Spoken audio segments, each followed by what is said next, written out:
हाँ तो चलिए अब ग्राफ देखते हैं। तो देखिए ग्राफ जैसे कि आपने 10th में पढ़ा होगा, 10th के बोर्ड में भी क्वेश्चन आता है, एक स्ट्रेट लाइन का ग्राफ आपको बनाना होता है।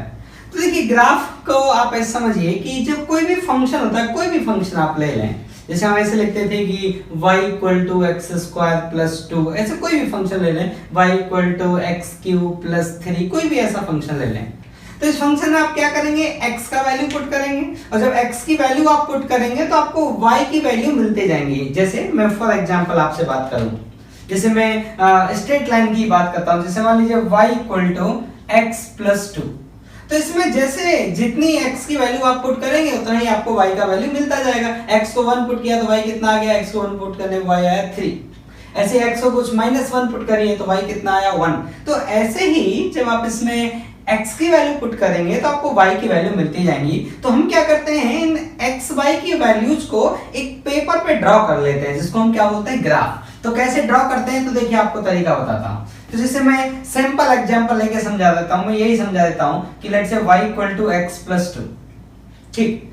तो देखिए इसका जो ग्राफ आएगा वो स्ट्रेट लाइन आएगा। तो हमें क्या पता है स्ट्रेट लाइन आएगा, तो देखिए मैं ऐसे बताता हूं। तो स्ट्रेट लाइन किसका ग्राफ आता है, उसका एक फिक्स रूल है, स्ट्रेट लाइन। इसमें पहला ग्राफ में स्ट्रेट लाइन, तो जो भी इक्वेशन ऐसे होंगी कि ax + by + c = 0, और यहाँ पे a b c कौन है, रियल नंबर, तो मैं इसमें क्या लिख सकता हूं, इसको लिख सकता हूं by = -(ax - c)। तो मैं y को क्या लिख सकता हूं, y आया मेरा -(a/v × x - c/v)। तो जो भी रिलेशन ऐसे होंगे, कैसे रिलेशन, जिसमें x की पावर भी 1 होगा और y की पावर भी 1 होगा, और कोई टर्म नहीं होगी। x की पावर 1 की एक टर्म होगी, y की पावर 1 का एक टर्म होगा, और एक ज्यादा से ज्यादा कांस्टेंट टर्म। ये तीन चीजें अगर होंगी रिलेशन में, तो वो वाला ग्राफ जो आएगा वो कैसा आएगा, स्ट्रेट लाइन आएगा। तो स्ट्रेट लाइन का जो ग्राफ होता है, तो इसको हम ऐसे लिख सकते हैं, इसको हम ऐसे लिखते हैं कि y = mx + c। हम बोलते हैं कि ये किसी भी स्ट्रेट लाइन का इक्वेशन ऐसा होगा, ठीक। और इसमें जो m होता है, इस m को बोलते हैं स्लोप, और जो c होता है इसको बोलते हैं y इंटरसेप्ट, ठीक। अब देखिए मैं आपको ग्राफ बना के समझाता हूं। मैं एक एग्जांपल लेता हूं, जैसे मान लीजिए y = x + 2, ये मेरे पास एक रिलेशन लिखा हुआ है। ये y फंक्शन है किसका, x का। तो x is a dependent of y, x is a independent of y, कौन हो गया, डिपेंडेंट वेरिएबल। अब मैं इसमें x की वैल्यू पुट करूंगा और डिफरेंट y की वैल्यू मुझे मिलते जाएंगी। अब एक चीज मैं जानता हूं कि जब भी रिलेशन इस तरह का होता है जिसमें x की पावर 1 हो, y की पावर 1 हो और कांस्टेंट हो, और ये तीनों टर्म प्लस माइनस के रिलेशन से लिखी हो, तीनों टर्म कैसे किससे लिखी हो, प्लस माइनस के रिलेशन से लिखी हो, तो उसका जब ग्राफ बनाया जाता है y का x के साथ, तो वो ग्राफ एक स्ट्रेट लाइन आता है। तो कैसे ग्राफ बनाते हैं, तो देखिए सबसे पहले ऐसे दो लाइन बनाते हैं, इस हॉरिजॉन्टल को x बोल देते हैं, वर्टिकल को y बोल देते हैं। अब हम क्या करते हैं, इसमें x की वैल्यू पुट करते जाते हैं और y की वैल्यू पता करते हैं। आप जानते हैं कि इस पे ऐसे मार्क बने होते हैं, यहाँ पे 1 2 3 4 5, ऐसे यहाँ पे मार्क बने होते हैं, 1 2 3 4, ऐसे मार्क बने होते हैं। तो आप सोचिए जब x को इसमें हम 0 पुट करेंगे तो y का वैल्यू क्या आएगा, 2। तो x0 कौन सा पॉइंट होता है, ये वाला पॉइंट होता है। x0 और y = 2, तो ये कौन सा पॉइंट हुआ, तो देखिए x = 0 कहाँ होता है, y एक्सिस पे, और y एक्सिस पे कौन होता है, x = 0, और x एक्सिस पर क्या होता है, y = 0, ठीक। तो इस y एक्सिस पे x की वैल्यू क्या आएगी, 0, लेकिन y का वैल्यू कितना है हमारा, 2। इसका मतलब हमारा जो पॉइंट हुआ वो ये वाला पॉइंट हुआ। इस वाले पॉइंट के लिए x की वैल्यू क्या है, 0, और y का वैल्यू क्या है, 2। ऐसे आप इसमें x को 1 पुट कर दीजिए, ऐसा करिए आप इसमें x को -2 पुट करिए। x को -2 पुट करेंगे तो y कितना आएगा आपका, 0।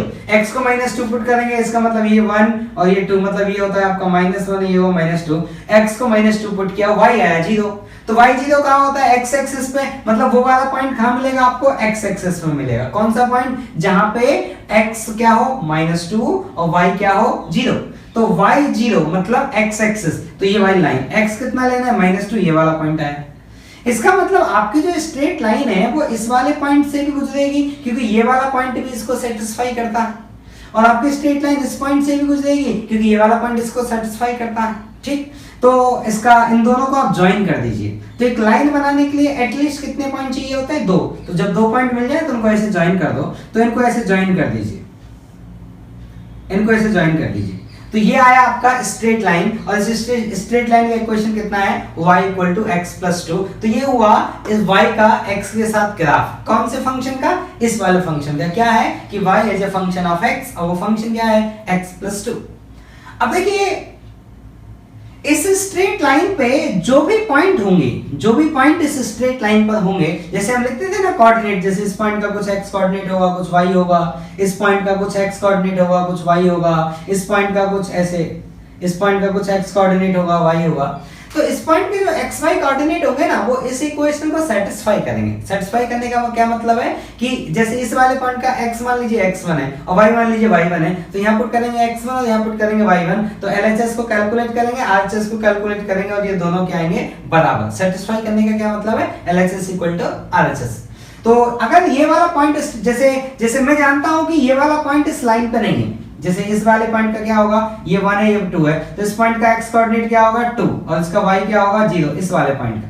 तो मैं जानता हूं कि ये वाला पॉइंट इस लाइन पे नहीं आता, तो ये वाला पॉइंट इस लाइन को सेटिस्फाई नहीं करेगा। तो सेटिस्फाई नहीं करेगा इसका क्या मतलब है? तो आप ऐसा करो, इसमें x को 2 पुट करो और y को 0 पुट करो, तो क्या है? 0 = 4।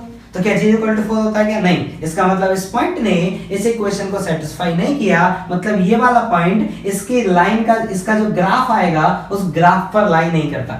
मतलब इसका जो ग्राफ आया कौन? स्ट्रेट लाइन, मतलब ये वाला पॉइंट स्ट्रेट लाइन पे लाई नहीं करता। ठीक, तो अब जो पॉइंट इस पे लाई करेगा, जैसे कि इसमें अगर x को 2 पुट किया जाएगा तो y का जो वैल्यू आएगा वो कितना आएगा? 4 आएगा। तो देखिए ऐसे आएगा, ये है y = 4, ये है आपका y = 3, ये है y = 2, ये है y = 2, ये है y = 1 और ये है y = 0, और ये है आपका x = 2। ठीक, अब जो ये वाले पॉइंट है, इस वाले पॉइंट का x कोऑर्डिनेट कितना है? 2, और y कोऑर्डिनेट कितना है? 4, और ये वाला पॉइंट इस स्ट्रेट लाइन पर आता है, इसका मतलब इसको सेटिस्फाई करेगा। तो उसमें पुट करिए, x को 2 पुट करेंगे तो ये क्या हो गया? 4, y को पुट करिए 4, 4 = 4, मतलब सही बात है, मतलब इसने सेटिस्फाई किया। मतलब ये वाला पॉइंट इस स्ट्रेट लाइन पर लाई करता है, इस स्ट्रेट लाइन के ग्राफ पर लाई करता है। ठीक, तो ग्राफ का मतलब क्या हुआ कि हम उसमें x पुट करेंगे और उसमें y की वैल्यू पुट करेंगे और उनको ड्रॉ कर देंगे। ठीक, अब स्ट्रेट लाइन बनाने के लिए मुझे 2 ही पॉइंट की आवश्यकता होती है, तो मैंने सिर्फ 2 ही पॉइंट पता किए थे। अब ये कोई जरूरी नहीं है कि आपका हमेशा 2 ही पॉइंट से काम चल जाएगा। ये तो स्ट्रेट लाइन एक ऐसी स्पेशल ज्योमेट्री है जिसमें 2 पॉइंट से काम चल जाता है, बाकी सभी ज्योमेट्री के लिए 2 से काम नहीं चलता। तो पहले हम क्या करते हैं, स्ट्रेट लाइन अच्छे से सीख लेते हैं, क्योंकि स्ट्रेट लाइन से हमारा बहुत काम पड़ेगा। तो मैं आपको स्ट्रेट लाइन के बारे में और अच्छे से सिखाता हूँ। तो हम ये अब देखिए, अब मैं आपको स्ट्रेट लाइन सिखाता हूं। तो मान लीजिए आपके पास कोई इक्वेशन इस तरह से लिखी हुई है, y = mx + c। यह m की वैल्यू पॉजिटिव भी हो सकती है, नेगेटिव भी हो सकती है, c की वैल्यू पॉजिटिव भी हो सकती है, नेगेटिव भी हो सकती है। मान लेते हैं इस तरह से आपके पास एक इक्वेशन लिखी है। अब ये किसका इक्वेशन है? ये एक स्ट्रेट लाइन का इक्वेशन है, मतलब इसका जो ग्राफ आएगा वो क्या आएगा? एक स्ट्रेट लाइन आएगा। तो देखिए इसका ग्राफ किस तरह से आएगा उसका मैं बताता हूं। अब देखिए मैं पहले तो आपको बताता हूं ये इसको y इंटरसेप्ट क्यों कहते हैं। तो जब आप इसमें x की वैल्यू 0 पुट करेंगे तो y की वैल्यू क्या आएगी? c। मतलब x 0 पर y किसके बराबर होगा? c के बराबर होगा। और x 0 कहां होता है? y एक्सिस पे, जैसे मैं आपको ग्राफ बना के दिखाता हूं। तो ये है आपका y एक्सिस, ये है आपका x एक्सिस। तो इस पूरी एक्सिस पे x की वैल्यू क्या होती है? 0। तो जब आप इसमें x को 0 पुट करेंगे तो y किसके बराबर आएगा? c के बराबर आएगा। इसका मतलब जो ये वाला पॉइंट होगा कौन सा? x = 0 और y = c। ये वाला पॉइंट कहां होगा? ये इस लाइन पर लाई करेगा। ठीक, अब अगर c पॉजिटिव हुआ तो ये पॉइंट किधर आएगा? ऊपर। c नेगेटिव हुआ तो ये पॉइंट किधर आएगा? नीचे। और c अगर 0 हुआ तो ये पॉइंट कहां आएगा? यहां पर आएगा। ठीक, तो आपका अगर c पॉजिटिव हुआ तो कहां से लाइन जाएगी? इस वाले पॉइंट से पास करेगी। और c नेगेटिव हुआ तो लाइन क्या करेगी? इधर नीचे से पास करेगी। अब बात करते हैं इस m की। तो इस m के बारे में एक चीज याद रखिए। अब देखिए जब भी कभी आप स्ट्रेट लाइन ड्रॉ करेंगे तो ये स्ट्रेट लाइन इस x एक्सिस को कट करके जरूर जाएगी। तो आप क्या करिए, पॉजिटिव x एक्सिस से इस स्ट्रेट लाइन का एंगल मेजर करिए एंटी क्लॉकवाइज डायरेक्शन में। ये कौन सा डायरेक्शन है? घड़ी ऐसे चलती है ना, सॉरी घड़ी ऐसे चलती है, तो ये घड़ी का उल्टा डायरेक्शन हुआ, कौन सा, एंटी क्लॉकवाइज। तो ये थीटा कौन है, ये है angle of line, angle of line with x axis measured in anti clockwise direction. मतलब एक्स एक्सिस से उस लाइन का एंगल मेजर करना है, कौन सी डायरेक्शन में, एंटी क्लॉकवाइज डायरेक्शन में, ये वो वाला एंगल है। ठीक, तो अगर ये m आपका पॉजिटिव होता है, अगर m कैसा हो जाता है, पॉजिटिव होता है, तो ये जो एंगल आता है ना वो लेस देन 90 आता है। तो मैं यहां लिख देता हूं कि इफ m इज पॉजिटिव, तो जो वो एंगल आएगा, कौन सा एंगल, पॉजिटिव एक्स एक्सिस के साथ जो एंगल आएगा वो क्या आएगा, लेस देन 90 डिग्री। और अगर आपका m नेगेटिव हुआ तो जो वो एंगल आएगा वो कैसा आएगा, वो आएगा ग्रेटर देन 90 डिग्री। ठीक, अब मैं आपको क्या करता हूं, कुछ एग्जाम्पल समझाता हूं तो ज्यादा अच्छे से बात समझ आएगी। तो मैं आपको कुछ एग्जाम्पल ड्रॉ करके दिखाता हूं।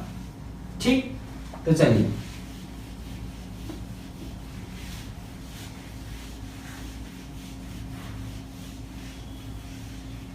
अब देखिए मैं कुछ एग्जाम्पल ड्रॉ करके दिखाता हूं। तो देखिए कभी भी, जैसे मान लीजिए आपके सामने कभी मान लो ऐसे इक्वेशन लिखी आ गई, मान लेते हैं कभी इस तरह से लिखी आ गई, तो आप हमेशा इस इक्वेशन को पहले तो उस वाली शक्ल में कन्वर्ट करेंगे। कैसे उस फॉर्म में कन्वर्ट करेंगे, तो हमें एक साइड y रखना है, बाकी सबको उधर फेंक देना है। तो y वाले को एक साथ रखो, बाकी को उधर फेंक दो। फिर हमें y अकेला चाहिए, तो 2 का डिवाइड लगा दो, तो y कितना आया, y equal to minus of 3/2 into x plus, इसको मैं क्या लिख सकता हूं, माइनस ऑफ 5/2। ठीक, अब मुझे बताइए इसमें जो m है वो कैसा है, मेरा नेगेटिव, और जो मेरा c था, जो c को हमने y इंटरसेप्ट बोला था, वो भी कैसा है, नेगेटिव। अब देखिए ग्राफ कैसे बनाएंगे इसका, मैं ग्राफ बनाने सिखा रहा हूं। तो मेन चीज ये ग्राफ बनाना है, ये आप सीखें, मेन चीज ये है। आप सोचोगे अगर इसमें x को 0 पुट किया तो y का वैल्यू आएगा -5/2। मतलब इस पर एक ऐसा पॉइंट होगा जिस पॉइंट पर x 0 होगा और y की वैल्यू क्या होगी, -5/2। तो x इक्वल टू 0 और y इक्वल टू -5/2, वो वाला पॉइंट तो कहीं यहां होगा, क्योंकि x इक्वल टू 0 है तो y एक्सिस पर होगा, और y कैसा है, नेगेटिव, -5/2, तो वो कहां होगा, यहां होगा। अब मुझे बताइए यहां से जाने वाली लाइन, आपको पता है कि इसका ग्राफ स्ट्रेट लाइन आएगा, तो ज्यादा टेंशन नहीं लेना है। तो आपको ये तो समझ में आ गया कि आपकी स्ट्रेट लाइन इस पॉइंट से पास करेगी। अब इस पॉइंट से पास करने वाली जो स्ट्रेट लाइन है वो दो तरह की हो सकती है। कैसे, या तो वो ऐसे हो सकती है, और या फिर वो स्ट्रेट लाइन ऐसे हो सकती है। अब बात आता है आपके लिए कौन सी, जो ये स्ट्रेट लाइन होगी उसका शकल, उसका शेप इस तरह से आएगा कि इस तरह से आएगा। तो देखिए उसका तरीका बताता हूं। मान लेते हैं आपने ये लाइन मान लिया, तो इसका जो एंगल आएगा वो क्या आएगा, लेस देन 90 डिग्री। और अगर आपने ये वाली लाइन मान ली तो इसका जो एंगल आएगा वो क्या आएगा, ग्रेटर देन 90 डिग्री। आपका m कैसा है, नेगेटिव, तो थीटा क्या आएगा, ग्रेटर देन 90 डिग्री। मतलब जो आपका एंगल आएगा, जो पॉजिटिव x एक्सिस से एंटी क्लॉकवाइज डायरेक्शन में मेजर किया जाएगा, वो एंगल कितना आएगा, 90 से ज्यादा। इसका मतलब ये वाला स्ट्रेट लाइन नहीं हो सकता। इसका मतलब हमें ये पता चल गया कि जो हमारी स्ट्रेट लाइन है, अगर उसका हम ग्राफ बनाएंगे तो वो ग्राफ इस तरह से आएगा। ठीक, तो ये कौन हुआ आपका y वर्सेस x इसका ग्राफ हुआ। ठीक, तो अगर कभी आपको ऐसा दे दे तो आप उसको हमेशा ऐसे कन्वर्ट कर लें। अब मैं आपको ग्राफ बनाना सिखाता हूं, आप सीखें। जैसे मान लीजिए y equal to -x plus 2, एक इक्वेशन ये हो गई। दूसरी इक्वेशन लेते हैं y equal to -x minus 2। तीसरा इक्वेशन लेते हैं y equal to x plus 2। और चौथा इक्वेशन लेते हैं y equal to x minus 2। देखिए चारों तरह की वैल्यू हो चुकी है, x के सामने पॉजिटिव नेगेटिव, y के सामने पॉजिटिव नेगेटिव। अब मैं आपको एक ग्राफ बना के दिखाता हूं ग्राफ कैसे आएगा। तो पहले इसका ग्राफ बनाते हैं। इसमें सबसे पहले आपको देखना होता है y इंटरसेप्ट, मतलब x को 0 पुट करेंगे तो y कितना आएगा, 2। तो x इक्वल टू 0 कहां होता है, y एक्सिस पे। तो x इक्वल टू 0 है और y, तो y किसके बराबर आ रहा है, 2 के। मतलब ये वाला पॉइंट कहीं यहां रहा होगा। अब यहां से जाने वाली लाइन दो तरह की हो सकती है, एक लाइन ऐसे हो सकती है और एक लाइन ऐसे हो सकती है। आपकी इनमें से कौन सी लाइन होगी, तो आपका जो m है, जो x का कोफिशिएंट होता है, हम कैसे इक्वेशन लिखते थे, y equal to mx plus c। तो x का जो कोफिशिएंट होता है m, इसको स्लोप बोलते हैं। इसको क्या बोलते हैं? लाइन का स्लोप। तो जो ये x का कोफिशिएंट है m, ये m यहां पर कैसा है? नेगेटिव। अरे इसको मैं ऐसे लिख सकता हूं ना यार, y equal to -1 into x plus 2। अब -1 को लिखते नहीं है, सिंपली माइनस लगा देते हैं। इसका ये मतलब थोड़ी इसका कोफिशिएंट नहीं। अब -1 को लिखने का ट्रेंड नहीं है, इसलिए सिंपली माइनस लगा देते हैं वहां पे। तो ये है तो यही चीज ना। तो x का कोफिशिएंट क्या हुआ? नेगेटिव। x का कोफिशिएंट नेगेटिव मतलब स्लोप हुआ नेगेटिव, मतलब एंगल क्या आएगा? Greater than 90 degree. तो अगर मैंने ये वाला लाइन माना तो इसमें एंगल क्या आएगा? Greater than 90 degree. और ये वाला लाइन माना तो इसमें एंगल क्या आएगा आपका? Less than 90 degree. और हम जानते हैं हमारा एंगल क्या आएगा? Greater than 90 degree. इसका मतलब ये वाला ग्राफ नहीं हो सकता। तो हमारा जो ग्राफ आएगा वो कौन सा आएगा? वो ये वाला ग्राफ आएगा। ठीक, ये बात समझ आई आपको? चलिए अब ये वाला ग्राफ आपको समझाते हैं। तो इस वाले ग्राफ में देखिए, जब x को हम 0 पुट करेंगे तो y का वैल्यू कैसा आएगा? y का वैल्यू नेगेटिव आएगा। x को जब हम 0 पुट करेंगे तो y का वैल्यू क्या आएगा? नेगेटिव आएगा। ठीक, अब y का वैल्यू नेगेटिव आएगा। x 0 पे x 0 कहां होता है? y एक्सिस पे। और y का वैल्यू नेगेटिव है मतलब पॉइंट कहीं आ रहा होगा। अब यहां से जाने वाली लाइन दो तरह की संभव है, एक ऐसी लाइन हो सकती है और एक ऐसी लाइन हो सकती है। इनमें से एक लाइन आपका आंसर होगी, आपका ग्राफ होगा। इनमें से कौन सी लाइन आपका ग्राफ होगा? तो सुनिए, इस लाइन का एंगल क्या है? लेस देन 90 और इसका क्या है? Greater than 90। हमेशा एंटी क्लॉकवाइज एंगल मेजर करना है इस वाली साइड से, पॉजिटिव एक्स वाली साइड से। तो देखिए जहां पे कट करके जाता है ना उसके पॉजिटिव, यहां से कट करके गया तो इधर कौन हो गया? ये पॉजिटिव साइड हो गया। ठीक, तो हमारा जो स्लोप है, तो x का कोफिशिएंट क्या है? नेगेटिव, मतलब स्लोप क्या है मेरा? नेगेटिव। तो एंगल क्या आएगा मेरा? Greater than 90 degree. इसका मतलब ये वाला ग्राफ नहीं होगा, तो इसको हटा दीजिए। तो आपका आंसर कौन आएगा? आपका आंसर आएगा कि इसका ग्राफ कुछ ऐसे आएगा। ठीक, अब बात करते हैं इसकी, इस वाले की। तो इसका ग्राफ बनाते हैं। देखिए, तो ये हुआ x एक्सिस और ये हुआ आपका y एक्सिस। x को 0 पुट करिए, y का वैल्यू क्या कौन आया? +2। इसका मतलब पॉइंट कहीं यहाँ होगा। अरे x की वैल्यू 0 पे y +2 आना है ना। और इस पे x का कोफिशिएंट कैसा है? पॉजिटिव। तो स्लोप क्या आएगा इसका? पॉजिटिव। तो ऐसे सोचो, यहां से जाने वाली लाइन दो तरह की संभव है, एक ऐसी लाइन संभव है और एक ऐसी लाइन संभव है। तो इसमें एंगल आएगा लेस देन 90 और इसमें एंगल आएगा ग्रेटर देन 90। आपका स्लोप कैसा है? पॉजिटिव। तो एंगल क्या आएगा? Less than 90 degree. मतलब ये वाला स्ट्रेट लाइन का ग्राफ नहीं हो सकता। तो कौन सा ग्राफ होगा? ये वाला ग्राफ होगा। ठीक, तो आपका जो y एक्स ग्राफ आया वो ऐसे आया। अब देखिए उसका भी मैं y एक्स ग्राफ आपको बना के दिखाता हूं। तो देखिए जैसे मैं बना रहा हूं आपको भी ऐसे ही बनाना होगा हमेशा। पहले आपको इस शक्ल में कन्वर्ट कर लेना होगा। कौन सा? y = mx + c। इसका मैं ग्राफ बना के दिखाता हूं। तो इसका ग्राफ देखिए ध्यान से, ये है आपका y एक्सिस, ये है आपका x एक्सिस। x को 0 पुट कर देना है सबसे पहले। तो y कितना आया? -2, मतलब ये वाला पॉइंट हुआ। x = 0 मतलब y एक्सिस और y = -2 मतलब ये वाला पॉइंट। अब यहां से जाने वाली जो लाइन है वो दो तरह की संभव है, एक इस तरह की लाइन संभव है और एक इस तरह की लाइन संभव है। अब जो एंगल आएगा आपका वो क्या आएगा? तो देखिए x का कोफिशिएंट क्या है? पॉजिटिव, मतलब स्लोप कैसा है आपका? पॉजिटिव। तो एंगल क्या आएगा आपका? Less than 90 degree. तो इसका एंगल लेस देन 90 और इसका एंगल ग्रेटर देन 90 है। तो जिसका एंगल ग्रेटर देन 90 है वो नहीं हो सकता, तो इसको हटा। तो आपका जो ग्राफ आएगा वो कैसे आएगा? ऐसे आएगा। ठीक, तो देखिए सारी वैरायटी मैंने आपको समझा दी। ठीक है, अब ये हुआ आपका स्ट्रेट लाइन। स्ट्रेट लाइन के बाद कुछ एक दो ग्राफ मैं आपको और बता देता हूं, उनको याद रखिएगा। एक होता है पैराबोला। तो पैराबोला का ग्राफ कैसा आता है, तो मैं आपको कुछ कुछ ग्राफ ड्रॉ करके दिखाता हूं, वो आप याद रखिएगा। धीमे धीमे याद हो जाएंगे, अभी कोशिश करिएगा याद हो जाए। ठीक है, तो देखिए अब मान लीजिए आपके सामने ऐसा एक क्वेश्चन लिखा हो कि y² = 4ax। तो क्या इसका ग्राफ स्ट्रेट लाइन आएगा? नहीं आएगा, क्योंकि स्ट्रेट लाइन का क्या रूल होता था? x की पावर 1, y की पावर 1 और कांस्टेंट, ये तीन चीजें प्लस माइनस में लिखी होनी चाहिए। तो यहाँ पे तो y की पावर 2 चली गई, तो ये स्ट्रेट लाइन नहीं आएगा। और स्ट्रेट लाइन नहीं आएगा तो इसका जब हम ग्राफ बनाएंगे ना, तो हमारा 2 पॉइंट से काम नहीं चलेगा। इसके लिए हमें इनफाइनाइट पॉइंट चाहिए।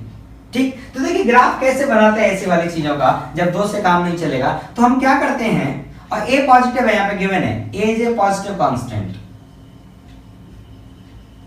ये जो है वो आपका है पॉजिटिव कांस्टेंट। तो ये है आपका एक्स एक्सिस, ये है वाई एक्सिस। ठीक, अब देखिए मैं आपको ग्राफ सिखाता हूं, थोड़ा कोशिश करते हैं। ए पॉजिटिव है, 4 पॉजिटिव है। अब मुझे बताइए इसमें लेफ्ट एलएचएस में जो वाई स्क्वायर है ये पॉजिटिव आएगा, तो पॉजिटिव पॉजिटिव के बराबर हो सकता है, तो राइट साइड क्या आएगी आपकी? पॉजिटिव आएगी। राइट साइड में आपका 4 पॉजिटिव है, ए पॉजिटिव, मतलब x हमेशा क्या होगा? पॉजिटिव, मतलब x कभी नेगेटिव नहीं हो सकता, क्योंकि x नेगेटिव हुआ तो ये इक्वेशन सेटिस्फाई होगी नहीं। तो x हमेशा क्या रहेगा आपका? x हमेशा पॉजिटिव रहेगा। तो हम क्या करेंगे, x की इसमें पॉजिटिव वैल्यू पुट करेंगे और डिफरेंट डिफरेंट x की पॉजिटिव वैल्यू के लिए हम इसमें y की वैल्यू निकालेंगे।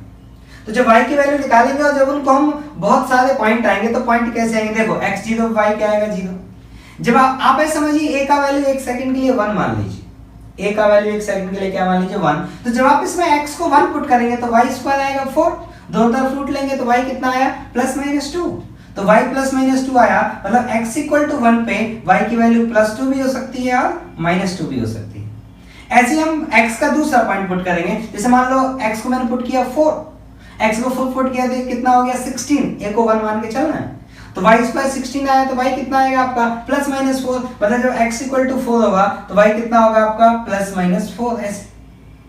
ऐसे बहुत सारे पॉइंट बनाऊंगा और उन पॉइंट को मैं ज्वाइन करूंगा, तो ज्वाइन करने पे कैसा शेप आएगा मैं आपको डायरेक्ट बता रहा हूं, आप याद रखिएगा। ज्वाइन करने पे शेप ऐसा आएगा। ठीक, तो ये कौन हुआ? ये इसका ग्राफ हुआ। ठीक, अब मान लो इसमें जो ये a है, मान लीजिए इस तरह से होता, दूसरा मैं पार्ट लेता हूं इसका, y square equal to -4ax, और यहां गिवन है a इज पॉजिटिव कांस्टेंट। ये जो है आपका वो कौन है? Positive constant. तो मुझे बताइए एलएचएस में पॉजिटिव है तो आरएचएस में पॉजिटिव होना चाहिए, तो a तो पॉजिटिव है, 4 भी पॉजिटिव है, ये माइनस है, तो इस पूरी टर्म को पॉजिटिव होने के लिए x को क्या होना पड़ेगा? नेगेटिव, मतलब इसमें सिर्फ x की नेगेटिव वैल्यू पुट करी जाएंगी। ठीक, तो इसका मतलब जो इसका ग्राफ आएगा वो सिर्फ x के नेगेटिव के लिए आएगा, x के पॉजिटिव के लिए ये फंक्शन एग्जिस्ट नहीं करता। ऐसे ये वाला देखिए, ये जो ग्राफ आया वो सिर्फ कहां आया? x की पॉजिटिव वैल्यू के लिए, नेगेटिव के लिए नहीं आया। ठीक, तो ऐसे याद रखिएगा इसको। तो ये किधर आएगा? सिर्फ नेगेटिव x वाली साइड में आएगा। और इसका ग्राफ जब ड्रॉ किया जाएगा तो कैसा आएगा, तो मैं आपको डायरेक्ट बता रहा हूं, आप याद रखिएगा। इसका ग्राफ ऐसे आएगा, बस ये शेप याद रखिएगा किस तरह से इसका ग्राफ आएगा। ठीक, 2 ग्राफ और होते हैं, उनका शेप भी बता देता हूं, वो भी आपको याद रखने हैं। मान लीजिए एक शेप ऐसे होता है कि x² इक्वल टू 4 है भाई, मान लो ऐसे लिखा आ जाता है आपके सामने, और यहां पे a कौन है? Positive constant. जो a है वो a कौन है आपका? Positive constant. तो देखिए एलएचएस में x² पॉजिटिव है तो राइट साइड में पॉजिटिव आएगा, राइट साइड पॉजिटिव आएगा तो 4 पॉजिटिव, a पॉजिटिव, तो y को भी क्या होना पड़ेगा? पॉजिटिव, मतलब इसमें सिर्फ y की पॉजिटिव वैल्यू आएंगी। तो ग्राफ कैसे आएगा? देखिए ये y हो गया, ये x हो गया, सिर्फ y की पॉजिटिव वैल्यू आएंगी, मतलब ये ग्राफ ऐसे आएगा। और एक दूसरा लेते हैं, वो है x² इक्वल टू -4 है भाई, और ये गिवन है कि a पॉजिटिव कांस्टेंट है। तो देखिए इसका ग्राफ कैसे है, ये हुआ x और ये हुआ y। एलएचएस में x² पॉजिटिव है तो राइट साइड में पॉजिटिव होना चाहिए, 4 पॉजिटिव, a पॉजिटिव, तो y को क्या होना पड़ेगा? नेगेटिव। क्यों? ये माइनस है, ये माइनस मिलके क्या हो जाएंगे? पॉजिटिव, तभी तो पॉजिटिव पॉजिटिव के बराबर होगा। तो इसका ग्राफ कैसे आता है? इसका ग्राफ ऐसे आता है। ठीक, अब देखिए याद करने का तरीका बताता हूं। जैसे मैं जब पढ़ता था मैंने कैसे याद किया था, मैं ऐसे याद किया था कि देखो भाई y square equal to 4x, तो मुझे शकल याद थी कि शकल या तो ऐसे आएगी, ऐसे आएगी, ऐसे आएगी, ऐसे आएगी। ये शेप एक बार याद हो जाती है, जब आपको पढ़ाया जाता है क्लास में तो ये शेप याद हो जाती है कि पैराबोला की शकल ऐसे आती है। अब वो किधर, इसको बोलते हैं पैराबोला का मुंह किधर ओपन होगा, ऐसे इधर इसका मुंह ओपन है, इसका मुंह इधर ओपन है, इसका मुंह ऊपर की तरफ ओपन है, इसका मुंह नीचे की तरफ ओपन है। तो बात आती है कि पैराबोला का मुंह किधर ओपन होगा। तो देखिए इस इक्वेशन को सेटिस्फाई होना है, एलएचएस में क्या है? पॉजिटिव, तो एलएचएस में क्या होना चाहिए? पॉजिटिव। 4a क्या है? पॉजिटिव, तो x को क्या होना चाहिए? पॉजिटिव, तो पैराबोला का मुंह किधर होगा? x positive pay. ऐसे मैंने याद किया था। यहाँ पे देखो एलएचएस क्या है? पॉजिटिव, तो एलएचएस भी क्या होना चाहिए? पॉजिटिव, तो 4a तो पॉजिटिव है, तो x अगर नेगेटिव होगा तभी तो नेगेटिव नेगेटिव मिलके पॉजिटिव बनेगा। तो x नेगेटिव आया, मतलब पैराबोला का मुंह किधर खुलेगा? नेगेटिव पे। ऐसे यहाँ पे देखो एलएचएस पॉजिटिव है तो एलएचएस भी क्या होना चाहिए? पॉजिटिव, तो 4a तो पॉजिटिव है, तो y को क्या होना पड़ेगा? पॉजिटिव, मतलब पैराबोला का मुंह किधर खुलेगा? y positive pay. और ऐसे यहाँ पे y को क्या होना पड़ेगा? नेगेटिव, तो पैराबोला का मुंह किधर खुलेगा? y नेगेटिव पे। तो ये आपको 2 ग्राफ याद होने चाहिए।